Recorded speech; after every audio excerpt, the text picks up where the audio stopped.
കൃപാസന മാതാവിനും ഈശോയ്ക്കും നന്ദി. എൻ്റെ പേര് ബൈജൂഷ്. ഞാൻ പൊൻകുന്നം തിരുക്കുടുംബ ദേവാലയ അംഗമാണ്. ഞാനിപ്പോൾ ഈ സാക്ഷ്യം പറയാൻ വന്നിരിക്കുന്നത് ഓസ്ട്രേലിയയിലെ ബ്രിസ്ബണിൽ നിന്നാണ്. ഞങ്ങൾ കുടുംബസമേതം ഏതാനും വർഷങ്ങളായിട്ട് ഓസ്ട്രേലിയയിലാണ്. ഞാൻ ഓസ്ട്രേലിയയിൽ ഏതാനും കരാട്ടെ സ്ഥാപനങ്ങളും എക്സസൈസ് പ്രോഗ്രാമുകളും ഒക്കെ നടത്തുന്ന ഒരു കരാട്ടെ ഇൻസ്ട്രക്ടറാണ്.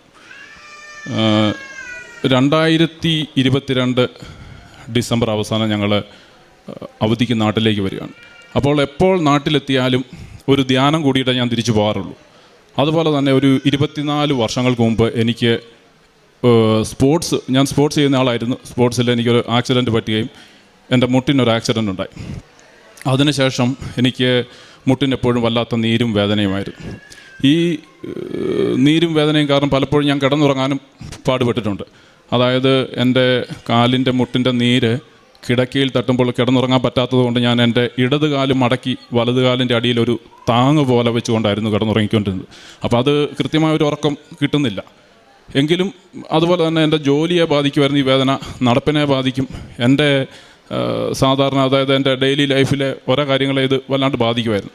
അപ്പോൾ ഇതൊരു വലിയ കാര്യമാക്കി തന്നെ എടുത്തുകൊണ്ട് പാലായിലുള്ള ഒരു പ്രമുഖ ഹോസ്പിറ്റലിലെ ഒരു അസ്ഥിരോഗ വിദഗ്ധനുമായിട്ട് അപ്പോയിൻമെൻ്റ് എടുത്താണ് ഞങ്ങൾ ഇവിടേക്ക് എത്തിയത്. വന്നതിൻ്റെ പിറ്റേന്ന് തന്നെ പോയി ഈ ഡോക്ടറെ കണ്ടു. പല ഡോക്ടർമാരും ഇതിനു മുമ്പ് കണ്ടിട്ടുണ്ട്. അവരൊക്കെ ശാശ്വതമായ ഒരു പരിഹാരം ആർക്കും നിർദ്ദേശിക്കാൻ പറ്റില്ല. ഒന്നെങ്കിൽ വേദനയ്ക്കൊരു ഗുളിക തരിക, അല്ലെങ്കിൽ തേക്കാൻ എന്തെങ്കിലും മരുന്ന് തരിക, അല്ലെങ്കിൽ ഉള്ളത് ഓപ്പറേഷനാണ്. ഈ ഡോക്ടർ ഇത് തന്നെ പറഞ്ഞു. അന്ന് സമയം വൈകിയതുകൊണ്ടും മറ്റു തിരക്കുകളുണ്ടായിരുന്നതുകൊണ്ടും മരുന്ന് വാങ്ങിയില്ല, വീട്ടിലേക്ക് തിരിച്ചു പോയി.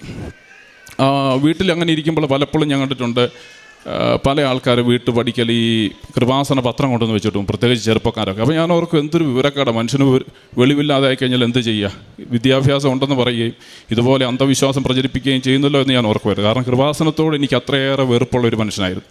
കാരണം ഞാൻ കൃപാസനത്തെക്കുറിച്ച് കേട്ടിരിക്കുന്നത് അത്ര മോശമായിട്ടുള്ള അഭിപ്രായങ്ങളാണ്.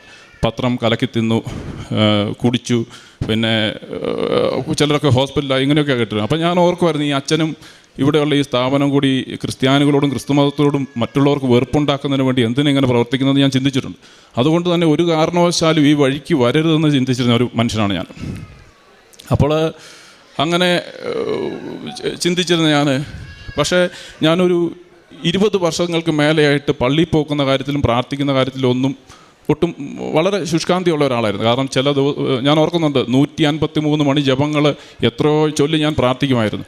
പക്ഷേ ഒരു കാലത്ത് ഈ ഇട ദിവസങ്ങളിലുള്ള പള്ളിയിൽ പോക്കിനകത്ത് കുറവ് വന്നു.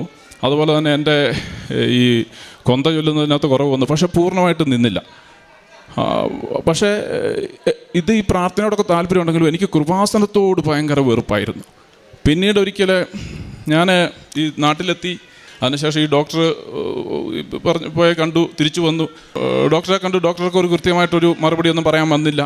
പിന്നെ എങ്കിലും ഞാൻ തിരിച്ചു വീട്ടിൽ പോയപ്പോൾ ഞാൻ ഈ പറഞ്ഞതുപോലെ കൃപാസനത്തിലോട്ട് വരണ്ട എന്ന് കരുതിയിരിക്കുന്ന സമയത്താണ് ഈ ഒരു അമ്മയും 2 പെൺമക്കളും എൻ്റെ വീട്ടിലേക്ക് കയറി വരുന്നത് കൃപാസന പത്രമായിട്ട്. അപ്പോൾ എനിക്ക് ഇത് വളരെ വെറുപ്പുള്ളൊരു സംഭവമാണ്. പക്ഷേ എങ്കിലും വീട്ടിലേക്ക് കടന്നു വന്നവരെന്നുള്ള നിലയ്ക്ക് ഞാൻ അവരെ കേട്ടു. അപ്പോൾ ഈ അമ്മ പറയുകയാണ്, സഞ്ചാരി മാതാവാണ് കൂടെ വരും. ഞാൻ ആദ്യമായിട്ടാണ് സഞ്ചാരി മാതാവ് എന്നൊരു പദം കേൾക്കുന്നത്. എനിക്കത് ഭയങ്കര അത്ഭുതം തോന്നി.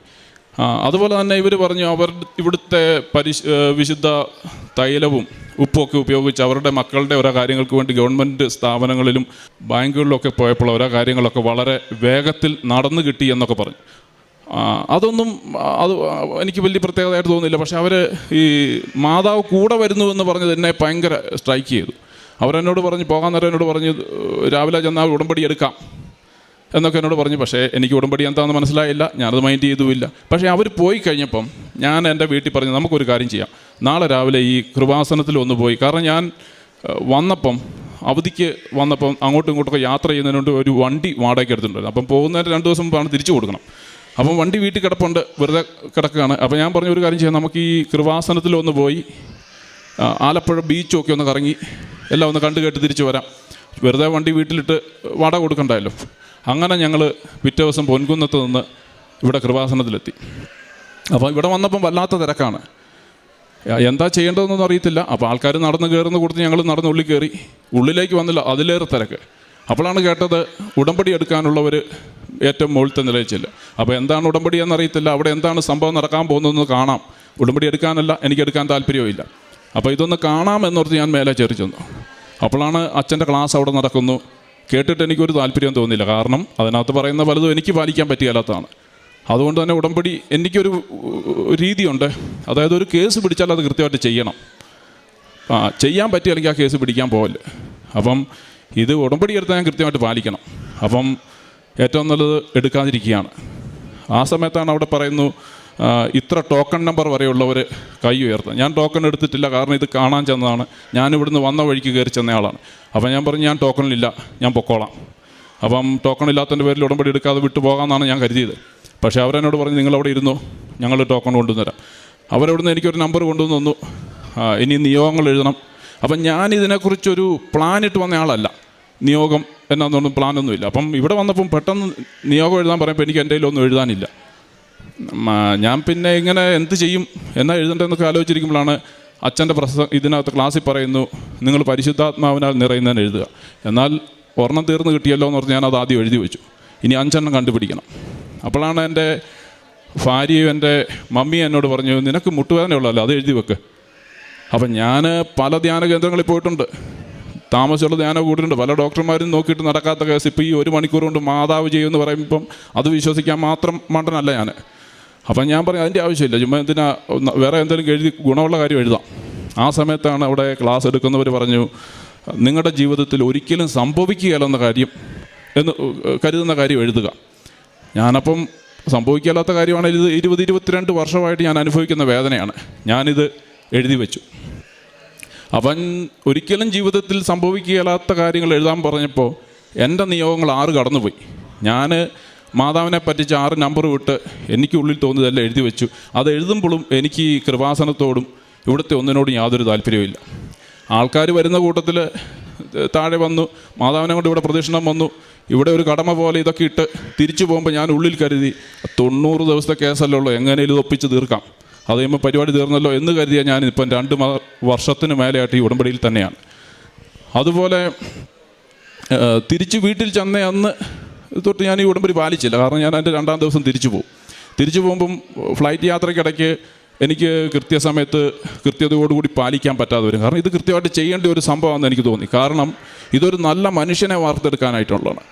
അതായത് സ്നേഹവും സാഹോദര്യവും കൊണ്ടും അതുപോലെ മറ്റുള്ളവർക്ക് നന്മ ചെയ്തും ഒരു നല്ല മനുഷ്യനായി വളരാനുള്ള മാർഗ്ഗങ്ങളാണ് ഇതിനകത്ത് പറഞ്ഞിരിക്കുന്നത്. അതുകൊണ്ട് ചെയ്താൽ ഇത് കൃത്യമായിട്ട് ചെയ്യണം. ഞാൻ തിരിച്ച് സിഡ്നിയിൽ ചെന്നു. സിഡ്നിയിൽ ഞങ്ങളുടെ വണ്ടി കൊണ്ടുവന്നിട്ടുണ്ടായിരുന്നു. അപ്പം അത് ഡ്രൈവ് ചെയ്ത് 350 കിലോമീറ്റർ മിച്ചം ഡ്രൈവ് ചെയ്ത് വീട്ടിലെത്തിയതിൻ്റെ പിറ്റേന്ന് മുതൽ ഞാൻ ഉടമ്പടി പ്രാർത്ഥന ചൊല്ലി തുടങ്ങി.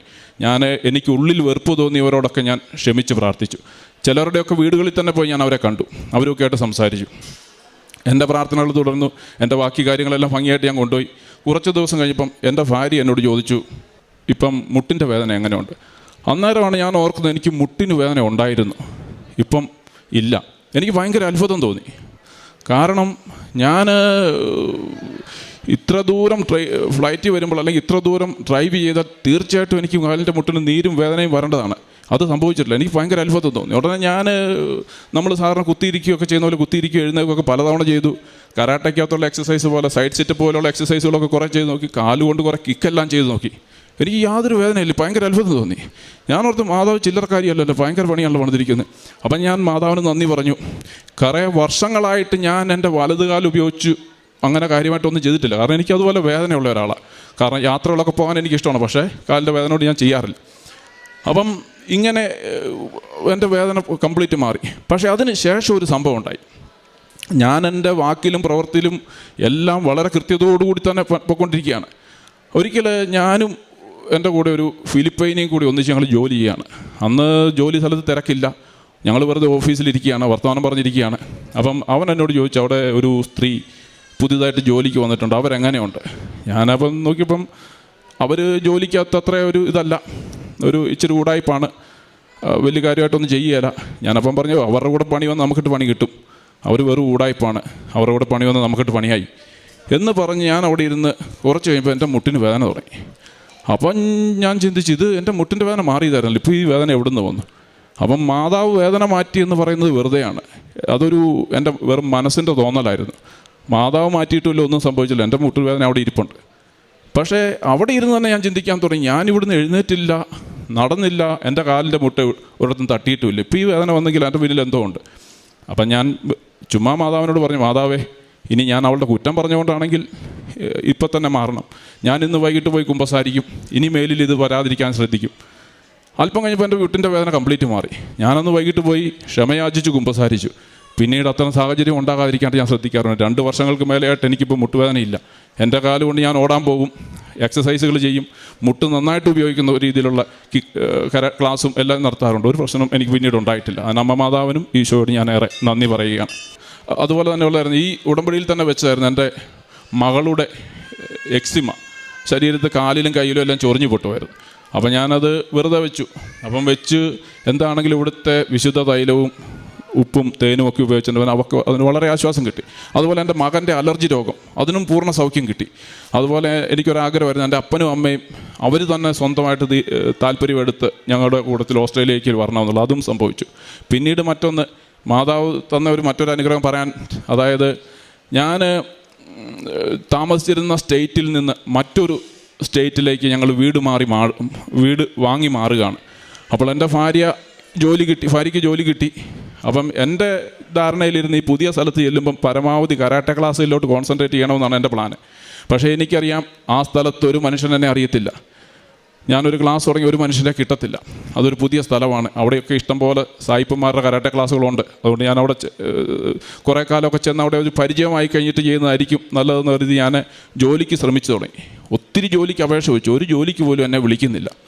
ഭയങ്കര വിഷമം തോന്നി. കാരണം അവിടെ 2 പേരുടെ ഒരു വരുമാനമുണ്ടെങ്കിൽ നമുക്കൊരു പുതിയ സ്ഥലമാണ് പിടിച്ചു നിൽക്കാൻ പറ്റുള്ളൂ. അപ്പം അത് ഭയങ്കര ബുദ്ധിമുട്ടായി. അപ്പം ഞാൻ മാതാവിനോട്, മാതാവ്, ഞാൻ ഉടമ്പടി വരുത്തിയിട്ടുണ്ട്, എൻ്റെ കാര്യങ്ങൾ ഞാൻ കൃത്യമായിട്ട് ചെയ്യുന്നുണ്ട്, ഇങ്ങോട്ടുള്ളതൂടെ കാര്യങ്ങൾ ഇടയ്ക്ക് നോക്കിയേക്കണം എന്ന് കരഞ്ഞ് പ്രാർത്ഥിച്ചു. എന്താണെങ്കിലും 2 ദിവസം കഴിഞ്ഞപ്പോൾ എൻ്റെ കൂടെ ജോലി ചെയ്യുന്ന എൻ്റെ ഒരു സുഹൃത്ത് എന്നോട് പറയണ, ബൈജുഷേ, നമ്മുടെ ഈ കമ്പനി, നീ സ്ഥലം മാറിപ്പോകുന്ന അവിടെ നിൻ്റെ വീടിൻ്റെ അടുത്തൊരു അരമണിക്കൂർ അപ്പുറത്തായിട്ട് അതിൻ്റെ ഒരു പുതിയ ബ്രാഞ്ച് തുടങ്ങിയിട്ടുണ്ട്. നിനക്കവിടെ ചോദിച്ചാൽ ഒരു പക്ഷേ ഇൻറ്റേർണൽ ട്രാൻസ്ഫർ കിട്ടിയേക്കും. ഞാനത് പ്രകാരം എൻ്റെ മാനേജറോട് സംസാരിച്ചു. എനിക്കൊരു ഇൻറ്റേർണൽ ട്രാൻസ്ഫർ തരാമെന്ന് ചോദിച്ചു. അതും നടത്തി കിട്ടി. എനിക്കവിടെ ജോലി കിട്ടി. അപ്പം ഞാൻ എൻ്റെ മാനേജറോട് പറഞ്ഞു, എനിക്ക് എന്നും പള്ളിയിൽ പോകണം. അപ്പം അവിടെ ഷിഫ്റ്റ് ഇടുമ്പം ഇന്ന ഷിഫ്റ്റേ ചെയ്യാൻ പറ്റുള്ളൂ എന്ന് അവരോടൊന്ന് പറഞ്ഞേക്കണം. അതുപ്രകാരം എൻ്റെ മാനേജർ അവിടെ എനിക്ക് വേണ്ടി റെക്കമെൻഡ് ചെയ്തു. അവന് പള്ളിയിൽ പോകേണ്ട ആളാണ്, അതുകൊണ്ട് ഇന്ന ഷിഫ്റ്റുകളെ അവന് ചെയ്യാൻ പറ്റുള്ളൂ. എനിക്ക് ഒരുമാതിരി ആ രീതിയിലുള്ള ഷിഫ്റ്റുകളൊക്കെ കിട്ടി. ഞാനവിടെ പോയി ജോലി തുടങ്ങി. പക്ഷേ ഞാനതിനകത്ത് അത്രയൊരു തൃപ്തി എനിക്ക് വന്നില്ല ആ ജോലിയോട്. അപ്പം അവർ എൻ്റെ കമ്പനി അറിയാതെ മറ്റ് ചില ജോലികൾക്കൊക്കെ ശ്രമിച്ചു തുടങ്ങി. ജോലിയൊന്നും കിട്ടുന്നില്ല.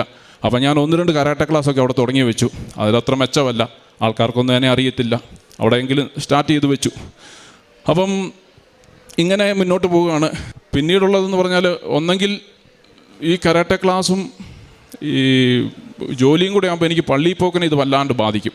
അപ്പോൾ എനിക്ക് പള്ളിയിൽ പോകാതിരിക്കാൻ പറ്റത്തുമില്ല. പള്ളിയിൽ പോക്ക് എനിക്ക് പ്രധാനപ്പെട്ട കേസാണ്. അപ്പം ഞാൻ മാതാവിനോട് പറഞ്ഞു, മാതാവേ, ഇങ്ങനെ പോയ കാര്യം കൊടുക്കുകയല്ല, എനിക്ക് പള്ളിയിൽ പോകണം. ഞാനതുകൊണ്ട് ഈ ജോലി വേണ്ടെന്ന് വെക്കും. ജോലി വേണ്ടെന്ന് വെച്ചാൽ ഒരു വലിയ പ്രശ്നമുണ്ട്. കാരണം വീട്ടിലെ വരുമാനം നിന്ന് പോകും. വരുമാനം നിന്ന് കഴിഞ്ഞാൽ പിന്നെ അവിടെ ജീവിക്കാൻ പറ്റത്തില്ല. അപ്പം ഞാൻ മാതാവിനോട് പറഞ്ഞു, അമ്മച്ചി, ഞാൻ ഉടമ്പടി എടുത്തിരിക്കുന്നതാണ്. ഞാൻ അമ്മയെ പ്രതി ഞാൻ എൻ്റെ ജോലി വേണ്ടെന്ന് വെക്കാൻ പോവാണ്. അതുകൊണ്ട് ബാക്കി കാര്യം അമ്മ നോക്കിക്കോണം. അപ്പം ഞാൻ എൻ്റെ ലോങ് സർവീസ് ലീവൊക്കെ എടുത്തു. ആ ലോങ് സർവീസ് ലീവൊക്കെ എടുത്തിരിക്കുന്ന സമയത്ത് ഞാൻ കുറച്ച് കരാട്ടയ്ക്ക് കുറച്ച് പരസ്യങ്ങളൊക്കെ കൊടുത്തു. ഇങ്ങനെ മുന്നോട്ട് പോവുകയാണ്. ഇനി എൻ്റെ ജോലി റിസൈൻ കൊടുക്കേണ്ട ദിവസം വന്നു. അപ്പോൾ അതിൻ്റെ 2-3 ദിവസം മുമ്പ് എനിക്ക് കമ്പനിയുടെ മെയിൻ ഓഫീസിൽ നിന്നൊരു ഇമെയിൽ വന്നു. കമ്പനി ഞാൻ താമസിക്കുന്ന സ്റ്റേറ്റിലോട്ട് അതിൻ്റെ പുതിയ പ്രവർത്തനം തുടങ്ങിയിട്ട് വിജയകരമല്ലാത്തതുകൊണ്ട് അതവിടുത്തെ പ്രസ്ഥാനം പൂട്ടിപ്പോവുകയാണ്. അപ്പം പൂട്ടിപ്പോകുന്നതിൻ്റെ ഭാഗമായിട്ട്, അപ്പം ഞാൻ പൂട്ടുന്നതിന് മുമ്പ് തന്നെ ഞാൻ അവിടെ റിസൈൻ ചെയ്യാൻ തീരുമാനിച്ചിരിക്കുകയാണ്. പൂട്ടിപ്പോകുന്നതിൻ്റെ ഭാഗമായിട്ട് അവിടെ പെർമനൻ്റായിട്ട് ജോലി ഉണ്ടായിരുന്നവർക്ക് കമ്പനി ഒരു നല്ല തുക നഷ്ടപരിഹാരം കൊടുക്കുകയാണ്. ഏകദേശം $30,000 എനിക്കും നഷ്ടപരിഹാരം കിട്ടി. അത് ഏകദേശം വരുന്ന എൻ്റെ കുറേ മാസങ്ങളിലേക്കുള്ള ശമ്പളം ഉണ്ടായിരുന്നു. അതായത് ഒരു വരുമാനമില്ലെന്ന് പ്രതീക്ഷിച്ചിരുന്ന എനിക്ക് കമ്പനി പൂട്ടിയാൽ പോലും എനിക്ക് കുറേ മാസങ്ങളിലേക്കുള്ള ശമ്പളം തന്നെ അമ്മയെ അനുഗ്രഹിച്ചു. അപ്പം ഞാൻ നോക്കിയപ്പം കരാട്ടെ ക്ലാസ്സാണ് ഞാൻ കൂടുതൽ നടത്തുന്നതെങ്കിൽ എനിക്ക് ഒരു ദിവസത്തെ പള്ളിപ്പോക്കോ പ്രാർത്ഥനയോ ഒന്നും മുടങ്ങത്തില്ല. അപ്പോൾ ഞാൻ മാതാവിനോട് പറയും, മാതാവ് എനിക്കൊരു 100 പിള്ളേരെ കിട്ടിയിരുന്നെങ്കിൽ എൻ്റെ കാര്യങ്ങൾ ഭംഗിയായിട്ട് പോയാൽ. അത് പറഞ്ഞ് വലിയധികം വൈകാതെ തന്നെ 100 പേരായി. അപ്പം ഞാൻ കണക്ക് കൂട്ടിയപ്പം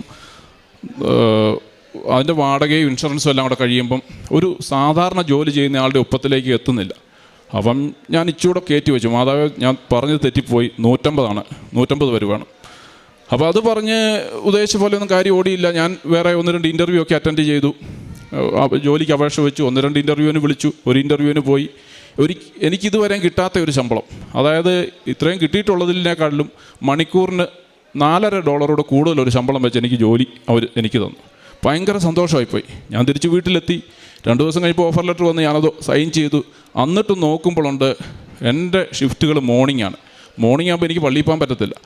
അപ്പോൾ എനിക്ക് ഭയങ്കര സങ്കടമായി. മാതാവ് ഈ കളിയെല്ലാം കളിച്ച് ഞാൻ പള്ളിയിൽ പോകാനായിട്ടായിരുന്നു. എന്നിട്ട് മാതാവ് എനിക്കിട്ട് കൊണ്ട് നീ പണി തന്നത് ശരിയായില്ല. കാരണം പള്ളിയിൽ പോകണമെന്നല്ല ഒറ്റ ഉദ്ദേശത്തിലാണ് എൻ്റെ ഒരു പണി കളഞ്ഞ ഞാനിപ്പം ഇതിന് വന്നു. അന്നേരം ഇവിടെ എന്നെ ഈ നല്ലൊരു സംഭവം കാണിച്ചിട്ട് ഇത് ഇല്ലാതാക്കിയത് ഭയങ്കര മോശമായിപ്പോയി. എന്തെങ്കിലും ചെയ്താൽ പറ്റുള്ളൂ കേട്ടോ എന്ന് ഞാൻ വെറുതെ തമാശയ്ക്ക് പറഞ്ഞു.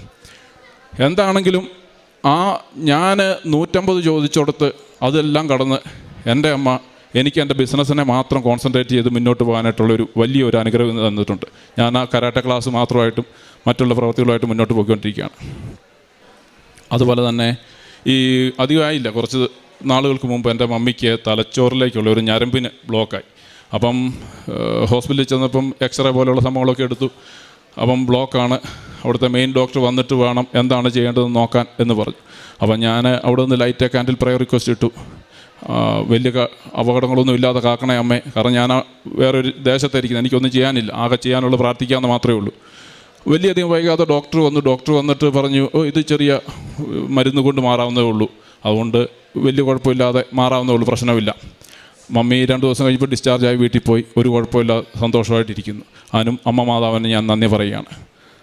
ഇനി എൻ്റെ പ്രേക്ഷിത പ്രവർത്തനത്തിൻ്റെ കാര്യം പറഞ്ഞാൽ, ഞാൻ ഇവിടുന്ന് കിട്ടുന്ന കൃപാസന പത്രങ്ങൾ ഇംഗ്ലീഷും മലയാളവും വാങ്ങിക്കും. അതുപോലെ ചില സമയത്ത് ഇവിടുന്ന് എൻ്റെ സുഹൃത്തുക്കളെ കൊണ്ട് ഞാൻ അങ്ങോട്ട് അയപ്പിക്കും. അവിടെ മലയാളികൾക്കും ഇംഗ്ലീഷുകാർക്കൊക്കെ ഞാൻ കൊണ്ട് നടന്നു കൊടുക്കും. ചിലരൊക്കെ നിരസിക്കും, ഞാനത് മൈൻഡ് ചെയ്യാറില്ല. കാരണം അവർക്കറിയത്തില്ല, എനിക്കും അറിയത്തില്ലായിരുന്നു, എനിക്ക് വെറുപ്പായിരുന്നു. ഞാൻ അറിഞ്ഞപ്പോൾ ഞാനിതിനകത്തുണ്ട്. അവർ വന്നാലും മാറി വരും. ഞാൻ ആ പത്രങ്ങൾ കൊടുക്കാറുണ്ട്. അതുപോലെ തന്നെ സാക്ഷ്യങ്ങൾ തിരഞ്ഞ് എൻ്റെ സുഹൃത്തുക്കൾക്ക് അയച്ചു കൊടുക്കാറുണ്ട്. അതുപോലെ ഞാൻ ഇവിടെ നമ്മുടെ ജപമാല റാലി നടക്കുന്ന ദിവസം ആ സമയവും ദൂരവും കണക്കാക്കിയിട്ട് ഞാൻ ഓസ്ട്രേലിയയിൽ കാൽനടയായിട്ട് ഞാനന്ന് ഇവിടെ വന്ന് പങ്കെടുക്കാൻ പറ്റില്ലാത്തതുകൊണ്ട് അവിടെ ഞാൻ ജപമാല റാലി ഞാൻ തന്നെ നടത്തും. ആ ദൂരം പ്രാർത്ഥിച്ച് കൊന്ത ചൊല്ലി ഞാൻ പോകാറുണ്ട്. പിന്നെ ചെയ്തുകൊണ്ടിരുന്നൊരു കാര്യമെന്ന് പറയുന്നത്, ഞാൻ അവിടെ ജോലി ചെയ്തുകൊണ്ടിരുന്നപ്പോൾ ഒരിക്കൽ ഞാൻ ജോലി ചെയ്യുന്ന സ്ഥലത്ത് എന്നും ഞായറാഴ്ചകളിൽ രാവിലെയാണ് കുർബാന ഉണ്ടായിരുന്നത്. അപ്പം ഞാനെന്നും ഞായറാഴ്ച രാവിലെ കുർബാനയ്ക്ക് പോകുന്നതാണ്. പക്ഷേ ഒരു ദിവസം എൻ്റെ മാനേജർ എന്നോട് ചോദിച്ചു, ബൈജൂഷിന് ഒരു 1-2 എക്സ്ട്രാ ഞായറാഴ്ച ഷിഫ്റ്റ് കൂടെ ചെയ്യാവോ? ഞാൻ പറഞ്ഞു എനിക്ക് പറ്റത്തില്ല, കാരണം ഞായറാഴ്ച എനിക്ക് ചെയ്യാൻ പറ്റില്ല. കാരണം ഞായറാഴ്ചയ്ക്ക് ഇരട്ടി ശമ്പളമുണ്ട്. അപ്പം ഞാൻ പറഞ്ഞു എനിക്ക് പറ്റിയല്ല. അപ്പോൾ അവരെന്നോട് പറഞ്ഞു, എല്ലാ ആൾക്കാരും ഞായറാഴ്ചത്തെ ഷിഫ്റ്റ് കിട്ടാനാണ് നോക്കുന്നത്, നിനക്കെന്നെ അത് വേണ്ടാത്ത. ഞാൻ പറഞ്ഞു എനിക്ക് പള്ളിയിൽ പോകണം, അതുകൊണ്ട് എനിക്ക് ഞായറാഴ്ചത്തെ ഷിഫ്റ്റ് വേണ്ട. അപ്പോൾ അവരെന്നോട് ചോദിച്ചു, അപ്പം നീ ജോലിയുള്ള ദിവസങ്ങളിൽ എന്ത് ചെയ്യും? ഞാൻ പറഞ്ഞു ഞായറാഴ്ച ആ ദിവസങ്ങളിൽ ഞാൻ പോവും. അതായത് അവിടെ നിന്ന് ഒരു 90 കിലോമീറ്റർ അപ്പുറത്ത് ഒരു പള്ളിയുണ്ട്, വൈകിട്ടാണ് കുർബാന. അപ്പോൾ ആ 90 കിലോമീറ്റർ അങ്ങോട്ട് ഡ്രൈവ് ചെയ്ത് അവിടെ പോയി കുർബാന അറ്റൻഡ് ചെയ്യും. തിരിച്ച് 90 കിലോമീറ്റർ ഓടിച്ച് തിരിച്ച് വീട്ടിൽ വരും. അതായത് 180 കിലോമീറ്റർ ഞാനൊരു ദിവസം ഒരു കുർബാനയ്ക്ക് വേണ്ടിയിട്ട് വണ്ടി ഓടിച്ച് പോകും. അപ്പോൾ ഞാൻ അവരോട് പറഞ്ഞു, എന്നും എല്ലാ ഞായറാഴ്ചകളിലും ഇത്രയും വലിയ ദൂരം ഓടാനായിട്ട് എനിക്ക് ബുദ്ധിമുട്ടുണ്ട്, അതുകൊണ്ട് എനിക്ക് എക്സ്ട്രാ ഷിഫ്റ്റ് വേണ്ട. അപ്പം അവരെന്നോട് പറഞ്ഞു, ഒരു കാര്യം ചെയ്ത്, നിനക്ക് ഇത്രയും തീഷ്ണതയുള്ളതാണ് ഒരു കാര്യം ചെയ്തു, നീ എല്ലാ ഞായറാഴ്ചയും പള്ളിയിൽ പോകൂ, നീ എന്നും ജോലിക്ക് വരിക, രാവിലെ ജോലിക്ക് വരിക, പള്ളിയിലെ കുർബാനയുടെ സമയമാകുമ്പോൾ നീ പള്ളിയിൽ പോവുക, കുർബാന കഴിഞ്ഞിട്ട് വന്ന് ജോലി ചെയ്യുക. അപ്പം ഞാൻ 180 കിലോമീറ്റർ 2 ആഴ്ച പോയപ്പോഴേക്കും മാതാവ് എന്ത് ചെയ്തു, ഒരിക്കലും പോകണ്ടാത്ത രീതിയിൽ എനിക്ക് ആ ഒരു ജോലി അവിടെ ശരിയാക്കി തന്നു. അതിനും ഞാൻ അമ്മ മാതാവിന് വളരെ നന്ദി പറയുകയാണ്. വിദൂരസ്ഥമായൊരു ജനതയ്ക്ക് അവിടുന്ന് ഒരടയാളം കാണിക്കും. ഭൂമിയുടെ അതിർത്തിയിൽ നിന്ന് അവരെ ചൂളം വിളിച്ചു വരുത്തും. ബൈജൂഷിൻ്റെ മനോഹരമായ ഒരു സാക്ഷ്യം ഈശോയുടെയും പരിശുദ്ധ അമ്മയുടെയും മുമ്പിൽ സമർപ്പിച്ചു കഴിഞ്ഞു. വളരെ വിശ്വാസത്തോടും തീക്ഷ്ണതയോടും കൂടി തൻ്റെ ഉടമ്പടി നിബന്ധനകൾ പാലിക്കുകയും എന്നാൽ വിശ്വാസമില്ലാതിരുന്നൊരു സമയത്ത് നിന്നും വിശ്വാസത്തിലേക്ക് കടന്നു വന്ന ആ സമയത്തെ അദ്ദേഹം വളരെ കൃത്യനിഷ്ഠയോടും വിശ്വസ്തയോടും കൂടി പരിപാലിച്ചതിൻ്റെ ഫലമായി, കാത്തു സൂക്ഷിച്ചതിൻ്റെ ഫലമായി ജീവിതത്തിൽ വന്ന മാറ്റങ്ങളെയാണ് ഇപ്പോൾ ഈശോയുടെയും പരിശുദ്ധ അമ്മയുടെയും മുന്നിൽ സമർപ്പിച്ചിരിക്കുന്നത്. ബൈജൂഷിൻ്റെ ജീവിതത്തിൽ ക്രിസ്തു രൂപപ്പെടുന്നത് വരെ താൻ ഈറ്റുനോവ് അനുഭവിച്ചുകൊണ്ടിരിക്കുന്നു എന്ന ഒരവസ്ഥയിലേക്ക് കടന്നു വരികയായിരുന്നു. കാരണം വേദനയുണ്ടായിരുന്ന സമയങ്ങളിൽ, കാൽമുട്ടിന് വേദനയുണ്ടായിരുന്ന സമയങ്ങളിൽ മാതാവിനൊരു പണിയിരിക്കട്ടെ എന്ന് പറഞ്ഞുകൊണ്ടാണ് ഉടമ്പടി എടുത്തത്. പക്ഷേ ഞൊടിയിടയിൽ വേദന മാറുകയും അതിനുശേഷം കുമ്പസാരത്തിൻ്റെ ഒരാവശ്യം, പശ്ചാത്തപിക്കുന്നതിൻ്റെ ഒരാവശ്യം തൻ്റെ ജീവിതത്തിലേക്ക് കടന്നു വരികയും വീണ്ടും വേദന തിരിച്ചു വരികയും പരിശുദ്ധാമ്മയോട് ഈശോയോട് മാപ്പ് ചോദിച്ചതിൻ്റെ ഫലമായി വീണ്ടും ആ വിശ്വാസത്തിലേക്കും സ്നേഹത്തിലേക്കും തിരിച്ചു പോകാൻ സാധിക്കുകയും ചെയ്തു. പിന്നെ തൻ്റെ എല്ലാ തീരുമാനങ്ങളും ഈശോയോടും മാതാവിനോടും ചോദിച്ചിട്ടാണ് അദ്ദേഹം ചെയ്യുന്നത്. എനിക്ക് 100 പേര് വേണം, പിന്നെ വീണ്ടും കണക്ക് കൂട്ടി എനിക്ക് 150 പേരെ വേണം. ഇങ്ങനെയുള്ള കാര്യങ്ങൾ, കൊച്ചു കൊച്ചു കാര്യങ്ങളെല്ലാം എപ്പോഴും മാതാവിനോട് സംഭാഷണം ചെയ്തുകൊണ്ട് വളരെ സ്പോണ്ടേനിയസ് ആയുള്ള ഒരു പ്രാർത്ഥന.